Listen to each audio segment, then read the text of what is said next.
5장까지 유대 민족의 운명은 그야말로 풍전등화였습니다. 근데 6장에 들어와서 상황이 반전되기 시작합니다.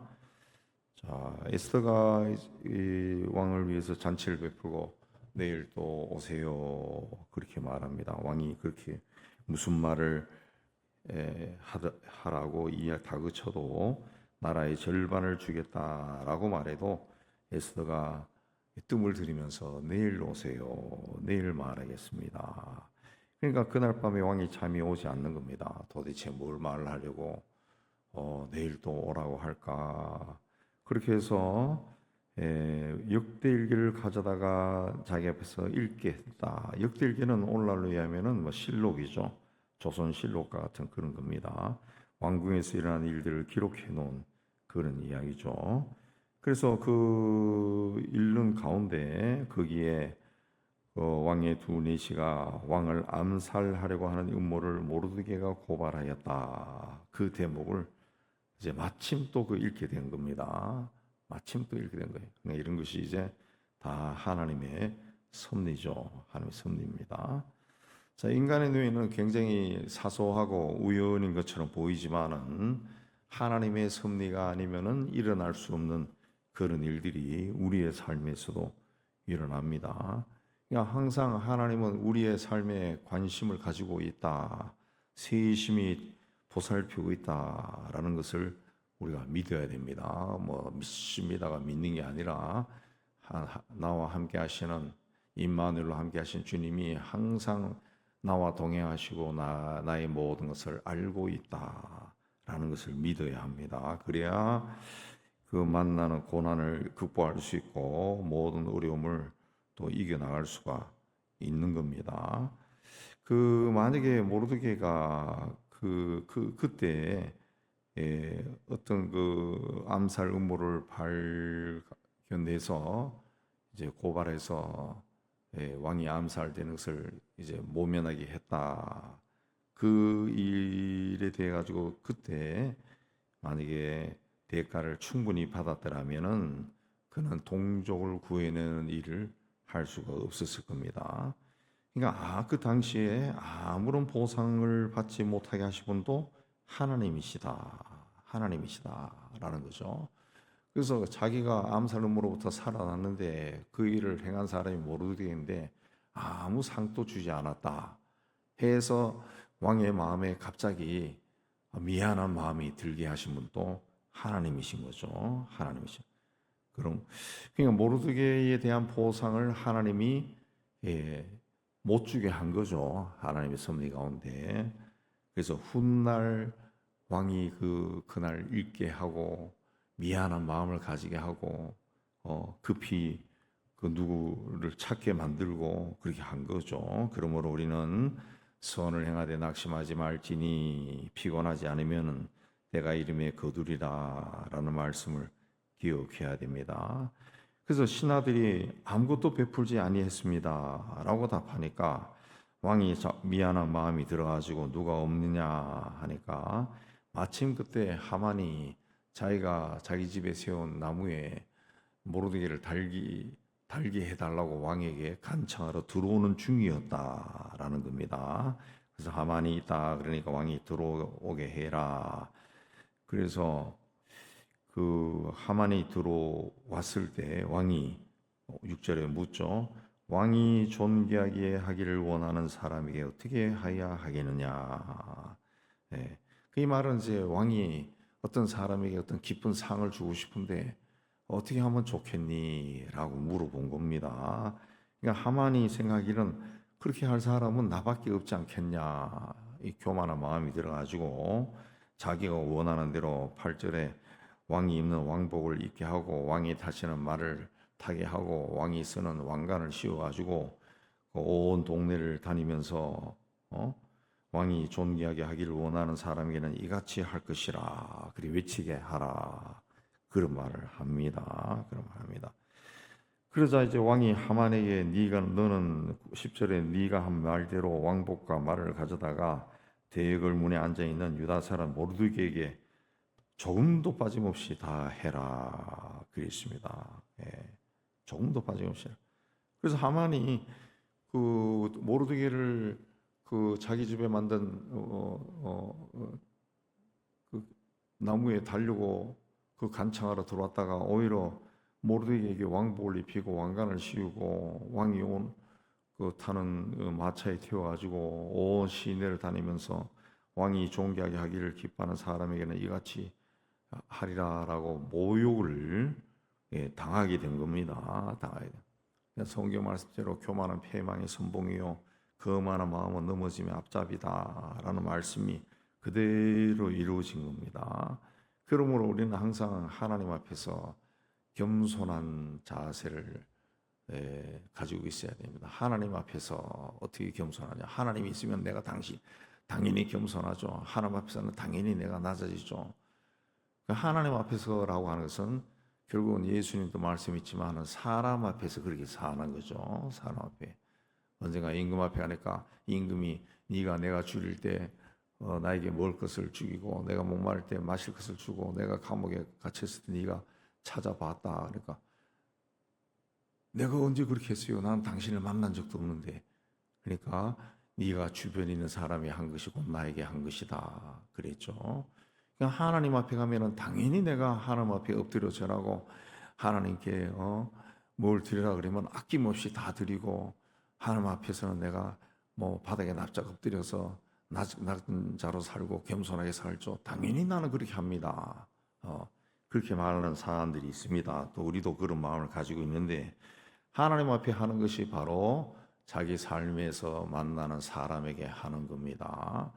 네, 그게 하나님 앞에서 하는 거예요. 그렇게 하지 않았을 때 훗날 하나님 앞에 가면은 너는 누구냐라고 묻는 그런 이상한 일이 일어나겠죠. 나 몰라요. 내가 주를 위해서 이것도 하고 주의 이름으로 이것도 했는데 나는 목사였는데 나는 장로였는데 권사였는데 나 몰라요. 너 누군데? 그런 일이 일어나게 할 수도 있는 거죠. 그러니까 늘 우리는 선하게 살아야 돼. 선하게 살고 죽도록 충성해야 됩니다. 죽도록 충성해. 죽을 때까지 충성해야 돼. 하나님은 때가 되면은 반드시 갚아 주신다. 악한 생각을 한 자는 자기가 판 웅덩이에 빠집니다. 스스로 친 올무에 걸려요. 자기가 굴린 돌에 자기가 치여버림. 우리가 기억해야 됩니다. 하만이 모르드게의 공적을 칭송하는 말을 하면서 온 동네를 다니다가 이제 집에 들어갑니다. 12절에 번뇌하여 머리를 싸매고 급히 집으로 돌아갔다. 굉장히 놀래가지고 돌아간 거죠. 근데 집에 들어가서도 아내와 모든 친구에게 말하지만은 그들이 하만의 이게 어떤 격려하는 말을 하지 않습니다. 모르드게가 과연 유대 사람의 후손이면 당신이 그 앞에서 굴욕을 당하기 시작하였으니 능히 이기지 못하고 그 앞에서 엎드러질 것이다. 그랬습니다. 좋은 말을 못 들은 거죠. 다윗은 주께서 내 원수의 목전에서 내게 상을 베푸시고 기름으로 내 머리에 바르셨으니 내 잔이 넘치나이다. 그랬습니다. 내 적의 목전에서 내 적이 보는 앞에서 내 원수가 보는 앞에서 내게 상을 베푸시고 머리에 기름을 부으실 것이다. 그랬습니다. 다윗도 그런 일을 많이 당한 거죠. 그래서 사망의 음침한 골짜기로 다닐지라도 내가 두려워하지 않을 것은 주께서 나와 함께 하심이 때문이다. 그랬습니다. 심은 대로 거둔다. 그랬습니다. 5장까지만 해도 유대민족이 살 길은 전혀 보이지 않았습니다. 에스더가 한 사람의 손에 들려 있었습니다. 에스더도 어떻게 할지를 몰라서 왕을 만나서 큰 잔치를 베풀었지만은 말을 못했습니다. 자칫 말했다가 왕이 잔치 자리에서 이게 뭐 하는 짓이냐 하고 소리 지르고 일어나면은 그냥 끝나버립니다. 그래서 주저주저 하다가 내일 다시 말씀드릴게요. 그렇게 이야기한 겁니다. 그게 상황이 아주 급하게 돌아갔는데 마침 그날 밤 왕이 저 왕후가 왜 내일 뭘 말한다고 할까? 무슨 말을 하려고 저럴까? 아마 5만 가지 생각하느라고 잠을 못 잔 겁니다. 저도 이제 나이가 되니까 이제 잠이 안 올 때가 많아요. 아마 많은 분들이 불면증이 있을 겁니다. 잠자기 전 그 다음에 잠자다가 중간에 일어나는 일, 이런 것들이 많을 거예요. 그때마다 내가 잠자기 전까지 오늘 하루 동안 생각하지 않았던 것들이 또 잠자기 전에 막 생각이 나더라고. 오만 가지가. 그래서 요새는 하나님이 지혜를 주셔가지고 이제 숫자를 세. 숫자 19, 87, 막 65, 43, 21 계속 세. 계속. 자꾸 어떤 생각도 그러면 그냥 생각 안 하고 19, 87, 65, 43, 21 하고 셉니다. 근데 그러다 보니까 어느 순간 잠들어 있고 어느 순간 새벽에 깨더라고. 그래서 요새는 숫자 셉니다. 여러분 중에 하는 분도 있겠지만 혹 잠 안 올 때 19, 87, 65, 43, 21 하면 세보세요. 잠이 오더라고요. 잠이 옵니다. 잠이 오지 않아 가지고 왜 그렇습니까? 생각이 많다. 생각이. 왜 저럴까? 왕이 또 얼마나 일이 많겠어요. 예. 근데 하필이면 그때 다른 것도 아니고 소설책도 아니고 실록을 가져와라. 그래서 읽었는데 또 하필 그 실록 중에서도 모르드게가 자기를 암살해서 구했다. 그걸 읽은 겁니다. 이런 것이 우연이다라고 말할 수 없어요. 다 하나님의 섭리라는 거죠. 하나님의 섭리다. 그렇습니다. 우리가 하나님 앞에 기도하러 나갈 때마다 우리가 생각하고 있는 것들을 말합니다. 우리 머릿속에 생각하고 있는 것, 내 마음에 담고 있는 것을 막 이야기합니다. 이렇게 해주세요. 이렇게 해주세요. 주여, 주여. 주님의 이름은 부르지만은 그 다음에 하는 말들은 다 내가 원하는 거, 내 생각 속에 있는 거.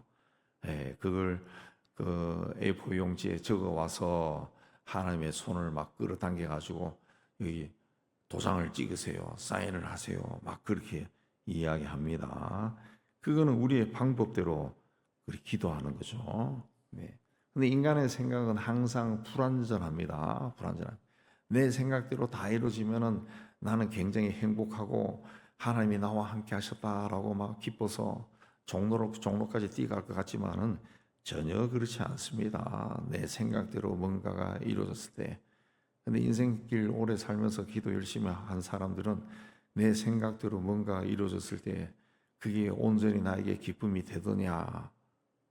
아니다라고 말하는 사람이 많아요. 하나님이 그것도 다 경험하게 합니다. 내 생각대로 됐을 때 기뻤냐? 아니더라는 것이. 오히려 더 손해보고 더 오랜 세월 동안 그것 때문에 괴로워할 때가 많아요. 그래서 우리는 내 생각대로가 아니라 하나님의 뜻이 이루어지도록 예수님이 하신 것처럼 자기 이야기를 다 하고 그러나 내 뜻대로가 아니라 주의 뜻이 이루어지기를 원하나이다 라고 기도해야 됩니다. 모든 열매는 씨를 통해서 이루어지는 겁니다. 사과 씨를 뿌리면 사과가 열리는 것이고 복숭아 씨를 뿌리면 복숭아가 열리는 거고 자연히 우리에게 가르쳐 줍니다. 하나님이 끊임없이 우리에게 교육을 하는 겁니다. 공장을 많이 돌리면 비가 내릴 때 산성비가 내리고 우리가 늘 경험하듯이 비 온 날, 비가 어세하게 온 날은 자동차가 막 흙먼지로 덮여요. 이제 요즘처럼 비가 좀 많이 오면 세차가 되지만은 어슬하게 오면은 쨍쨍한 날 계속되다가 한번 비가 부슬부슬 한번 내리다 그쳐버리면은 차가 온통 그냥 막 먼지 투성이 됩니다. 근데 비가 하루라도 막 샥 소나기가 내리면은 세차가 되지만은 이런 것들이 다 하나님이 가르쳐 주신 거예요. 아주 심은 대로 거두는 겁니다. 심은 대로. 오늘도 매일매일 하나님이 우리 부를 때마다 선한 것을 많이 심어서 하나님이 기뻐하는 길을 걸어서 하나님이 주시는 좋은 열매를 풍성하게 거두는 여러분 되시기를 주님의 이름으로 축복합니다.